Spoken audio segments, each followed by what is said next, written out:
History has shown us both the power and the danger of resistance. In British-occupied India, hundreds of unarmed protesters were killed in 1990. Gandhi called for nonviolence to be the path forward. A few years later, an angry mob killed 22 policemen. Once again, Gandhi called for nonviolence because he knew the dangers of violent conflict and how it would affect the mass population of India. That's where I wanted to begin today. Because in 2025, political violence in America has nearly doubled from where it was last year. Attacks on politicians, citizens, and spokespeople are rising. The rhetoric from the top only fuels this. They're always trying to strengthen the so-called divide between us, when really there isn't that much of a divide. The current administration has started to openly target political enemies, and the courts act as a shield, and dissent is being cracked down on, with Antifa now being branded as a terrorist organization, with the caveat that no one really knows what that means, since Antifa has no known leadership, is barely organized, and has no membership list. So, what do we do as the left, the actual left? Do we match violence with violence? Or do we remember that violence never works out for the mass population? Chris Hedges, a Pulitzer Prize winner and a former reporter for the New York Times. You can find him at substack.chrishedges.com. He also has a YouTube channel. Recently reminded me that the oppressor often decides whether a conflict becomes violent. He pointed to El Salvador. And while this is not a critique of Chris Hedges, he's right. This is very true. He is also a vehement supporter of nonviolent resistance and strengthening the labor movement here in the United States. I believe America is different. I think America is a lot more like India, and that we don't need violence to solve anything. And that, in fact, if we become violent, it will only make things worse. And Chris said so as much yesterday, September 22nd, in his Q&A, a second Q&A that he's done. He basically said that violence gives the oppressor the freedom to be violent themselves with the excuse of your violence, the resistance violence. This is basically what's happening on October 7th. Anytime Israel does anything and they're committing a full-blown genocide, anytime they are argued against, they simply point at October 7th and say, well, this happened, so we have to do this. Even though the world knows, and even the United Nations has finally come around to saying this is a genocide, which it is. The reason I think it's different here in the United States is because the elites who run this country need us. They need us to work. They need us to consume. They need us to fight their wars.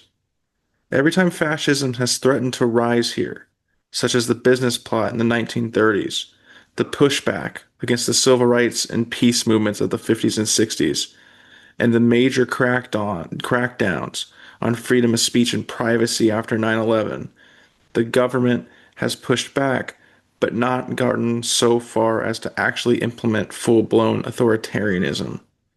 Leaders have been jailed, as with Eugene Debs and Martin Luther King Jr., blacklisted, or even assassinated, as with Mark Clark and Fred Hampton, who I did a video on COINTELPRO on this channel in the early days of this channel. But mass imprisonment or mass murder of citizens has never become the norm. You can point towards differences with the internment camps during World War II or the current mass deportation of immigrants, although I haven't had a chance to look at the numbers yet, so I can't tell you if they're greater than Trump's first term, Joe Biden's term, or even Obama's term. ICE has existed for a long time. It's just being weaponized now, same as the National Guard to mobilize Donald Trump's base. But why has mass violence, murder of citizens, imprisonment, or fascism not become popular among the elites in the United States? It's because mass violence and civil war conflict in the United States or elsewhere is always bad for business. Just look at the Civil War. Cotton shortages during the Civil War wiped out millions of dollars worldwide. Capital depends on circulation, production, sales, turnover. That slows, and capitalists lose money. Capitalism is a circuit, it revolves around itself. The capitalist uses money to create production. This even includes things like fast food. People then buy that production. Oftentimes, it's people buying things from the place they work at, such as Walmart, where you work at Walmart and then you also buy things from Walmart. So you really are just giving your money back. And then turnover. The money from the production, from the sales, comes back to the capitalist, who then reinvest it all in one big circle and it keeps coming back to them. If you slow this turnover, you slow the circulation, the capitalist loses money. We are already living in a time when 50% of consumption is done by the elites in this country, not by the middle or lower class. The middle and lower class's consumption has been decreasing steadily year after year since the 2008 recession. This is bad news for the corporate elites who need us to buy and need us to consume. The fast food industry has taken a massive hit from this, especially since the 2020 recession and the ongoing inflation and economic stagnation since then. Americans are not eating fast food as much. McDonald's, Wendy's, Steak and Shake, Starbucks, places are losing money and earning less and less each year. You cause capitalists to lose money and they will listen. It's why they don't want violent conflict, and it is also why nonviolence, militant labor organization, and anti-consumption movements will work in changing the system, as opposed to anything violent. This is why nonviolence is not just moral, it's practical. If we organize labor and consumption, we can win the reforms that most Americans want: healthcare, education, and election reform. Now, by this, I don't mean reform as in reform versus revolution. I mean changing the entire system to being something totally different. What we now have in America is something that Lenin would call state capitalism, in the form that the state acts as a way to intervene to keep businesses going and protecting private corporatization. I would be totally satisfied with a state capitalist system, much like what we see in Sweden or a lot of everywhere in Europe, where workers have protections, they have guarantees for housing and healthcare and education by the governments, and private industry still gets to exist. Some way, in some form, the stuff we are living with has to change, and it's not going to change the way we are currently doing things. It's not going to change through performative protest. It's not going to change through a Saturday afternoon holding a sign and chanting chants and then going home. It's not going to change by taking your day off to go hang out with your friends and do whatever it is you do at these protests these days. As Rosa Luxemburg said, the fight must be continuous. Part of the reason the Civil Rights Act got so much pushback and slid back during the 70s and 80s to where it pretty much doesn't exist anymore. Part of the reasons Social Security and Medicare have gotten the cuts they have. It's part of the reason we have not had substantial change in this country is because we get what we ask for and then the movement stops. You have to be in the streets every single moment of every single day that something comes to threaten your rights. Every single time they argue against retirement, every single time they come to argue against healthcare, every single time they even propose a bill that threatens your life or anything that pertains to the society as a whole, we have to be back out there. When they were passing the Taft-Hartley Act, millions of Americans should have been in Washington, D.C. screaming at the top of their lungs, disrupting society until they decided they weren't going to do that. Same thing when NAFTA came through. When Obama was going to bail out the banks, the housing industry, the auto industry, when he was doing that, Americans should have been there telling him, no, you're not. But we're not organized here. We need to be in the streets. We need to organize. We need to unify. We need to work together. And all of this has to be nonviolent. Violence deters support. Violence begets more violence. Violence takes away mothers, fathers, sons, and daughters.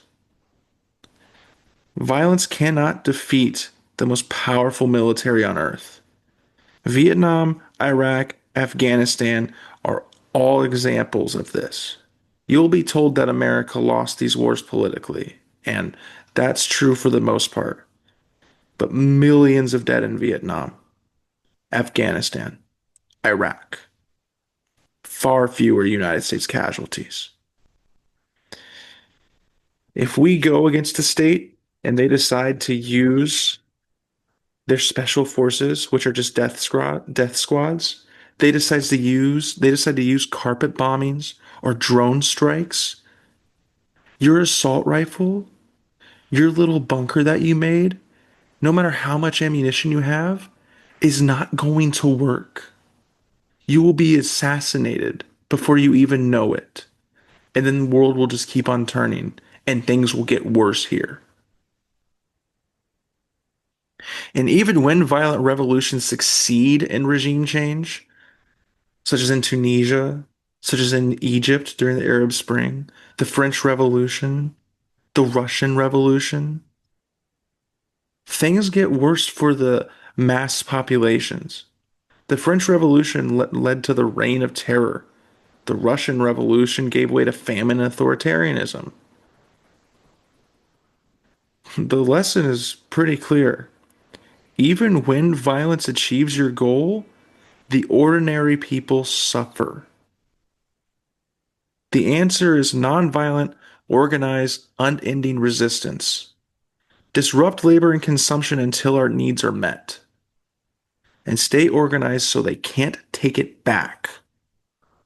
We are standing at the dangerous edge, waiting to see what the latest act of political violence will mean. But the choice we face is clear. We cannot commit to violence and murder and bloodshed that will just repeat the bloody cycles of history that we have seen again and again. We must commit to nonviolence and solidarity. And that, to me, is the revolution worth fighting for. A few countries have announced that they're going to recognize a Palestinian state. It means nothing. It's performative. It's to make them feel better about their place in history, maybe. The UK announced they recognized a Palestinian state while only cutting arms to Israel by 10%. Same as the other places. The United Nations recently had a sixth ceasefire vetoed by the United States. The only thing that is going to stop the genocide in Gaza is if the United States stops sending weapons and stop helping Israel commit this genocide.